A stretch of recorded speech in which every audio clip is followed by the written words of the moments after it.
அழுத்தம் சங்கடமானது, ஆனால் அழுத்தம் தேவையானது. வைரங்கள் வசதியான சூழலில் உருவானதில்லை. மன்னர்கள் அமைதியான காலத்தில் உருவானதில்லை. வாழ்க்கை ஒருவனை சோதிக்கும் போதுதான் அவன் வலிமை அடைகிறான். பொறுப்புகள் அதிகரிக்கும் போது, தோல்விகள் தாக்கும் போது, அனைத்தும் சுமையாக தோன்றும் போது, அப்போதுதான் நீங்கள் யார் என்பதை நீங்களே கண்டறிவீர்கள். அழுத்தம் உங்களை உடைக்க வரவில்லை, உங்களை வெளிப்படுத்த வந்திருக்கிறது.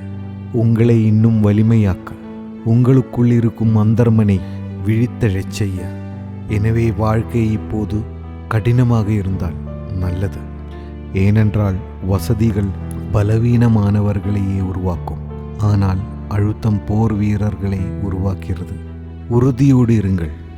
உங்களுடைய கஷ்டமான காலம் உங்களின் சிறந்த வடிவத்தை செதுக்கிக் கொண்டிருக்கிறது.